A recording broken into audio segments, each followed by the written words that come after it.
Alrighty, and action. Oh, hey there. My name is Joel, and this is my daily routine as a secondary school teacher. Yeah, let's go.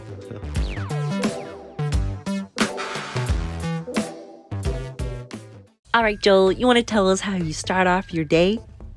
Yeah, of course. So basically, I wake up at around 6:30 in the morning. That's almost every day, except for weekends. And I put on my finest clothes and get my glasses on because I can't see without them, and go ahead and brush my teeth. Now, I'm usually rushing in the morning because the number one rule of being a teacher is you do not want to be late. Being late to your own class is, well, a little embarrassing. But anyway, I head out, but I don't head to school straight away. My first stop is the train station. That's because I don't really live too close to the school. And I also don't have time to cook in the mornings, so I head over to the local coffee shop every day. I'm a bit of a regular, so this guy knows what I get every day. One donut and coffee to go.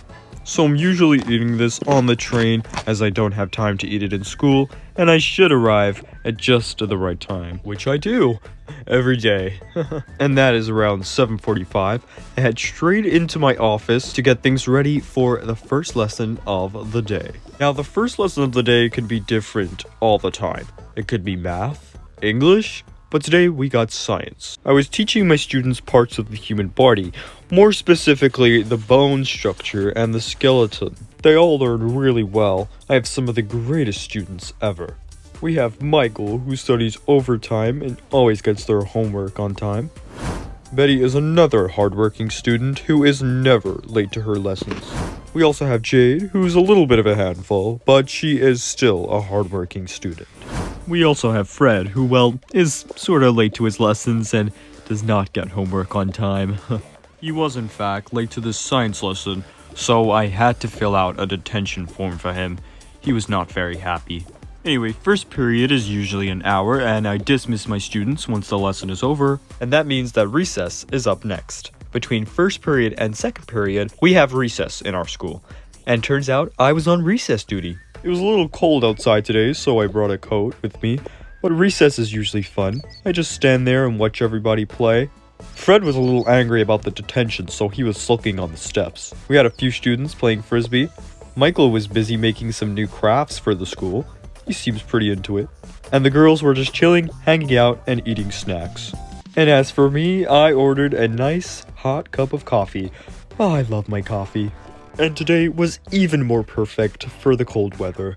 After recess, I head straight back to my office to get things ready for second period. And second period was math, one of my favorite subjects to teach. We were learning our 12 times tables, and I was getting volunteers to help us work out the answers. I brought down Michael to the board to do one of the hardest questions because he is a very smart boy. Fred, however, does not take this lesson seriously. He's either chewing gum, talking to other students, or just not there at all.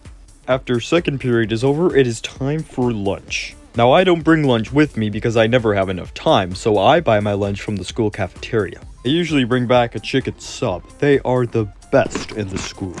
But during my lunch, Betty came into my office and wanted to tell me that she was a little upset. She said that Jade was picking on her and calling her names, so I had to deal with the situation. I found Jade on the schoolyard during lunch break. She had her phone, and I had to confiscate that immediately. Phones are not allowed on school premises during school hours. So for that, I gave her a detention note and told her that what she was doing was unacceptable behavior. Anyway, once lunch break is over, it is time for third period, and it was robotics. In robotics, we teach our students to make all sorts of things. From little motherboards, to electronic phones, to full-grown robots. It's very cool seeing all of the students make these amazing creations. I think it's one of Michael's favorite subjects. We have to take extra precautions though, because something could go wrong. It is very dangerous work.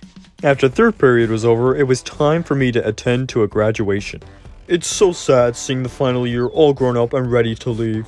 I must say, I do get a little emotional during these graduations. But the head teacher announces a few things, and all the hats are thrown into the air to mark off the end of their year. And finally, fourth period was English lesson. I was writing on the board to tell them what they had to do, about writing a new story. It was a test, so they all had to stay very quiet and not cheat by looking at other people's tests. And at the end, I'd mark them all and see if they got a good grade. Now, I really do like to push my students, so most of my lessons are in assessment and exam conditions. Just make sure that they can get used to learning in this sort of environment. Once the test is over, I collect all of the papers in and start grading them. I usually grade these at the end of the day. I'm impressed with some, but with others, I'm not so impressed. And with fourth period over, that marks the final end of the day. Well, except for detention, of course. Which is usually just a few students sitting in silence for about 15 minutes. If give them enough detentions, it usually teaches them a lesson. And with that, I'm riding back on the train home. And I arrive home at a reasonable time. And what better way to end their day than with a pizza delivery? Oh, my favorite. And cut. All right, Joel, thank you so much. That was amazing. Oh, thank you. Oh, wow, that went pretty fast. Just like your day. I did not know you got up to so much. Oh, yeah. Teachers are super busy. Tell me about it. Well, thank you so much. All right, I better go get back to teaching. See you around. Bye. See ya. Don't forget to subscribe.